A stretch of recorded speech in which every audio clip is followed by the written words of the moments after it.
Corona பரவல் காரணமாக தமிழ்நாட்டில் வரும் ஞாயிறன்று முழு ஊரடங்கு அறிவித்ததாக பரவும் செய்தி தவறானது என தமிழக சுகாதாரத்துறை தரப்பில் தகவல் வெளியாகியிருக்கிறது.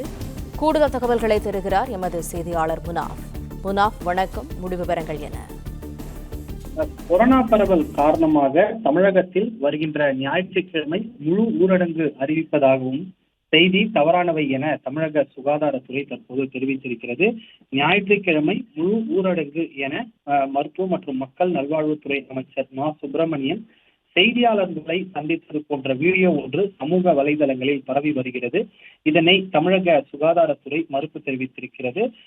மேலும் பழைய செய்தியை தற்போது சமூக வலைதளங்களில் தவறாக செய்தியை பரப்பி வருவதாகவும் தமிழ்நாடு தகவல் சரிபார்ப்பகம் விளக்கம் அளித்திருக்கிறது. குறிப்பாக இந்த உலகையே அச்சுறுத்திய கொரோனா வைரஸ் சில வருடங்களாக கட்டுக்குள் இருந்தாலும் புதிய வடிவங்களாக உருமாறி வருகிறது. ஆனால் அந்த வைரஸ்களை பெரிய அளவில் பாதிப்பு இல்லை என தமிழக பொது சுகாதாரத்துறை தெரிவித்துள்ளது. இந்த நிலையில தற்போது புதிய வகை கொரோனா வைரஸ் உலகம் முழுவதும் பரவி வரக்கூடிய நிலையில தமிழகத்தை பொறுத்தவரை கொரோனாவுடைய தொற்று எண்ணிக்கை குறைவாகவே உள்ளது.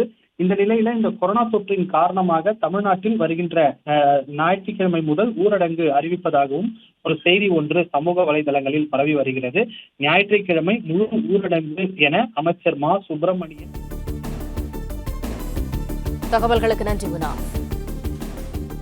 பிளே ஸ்டோர் மற்றும் ஆப் ஸ்டோரில் இருந்து பாலிமர் செயலியை QR கோடு மூலம் பதிவிறக்கம் செய்யுங்கள். செய்திகளை உடனுக்குடன் பெறுங்கள்.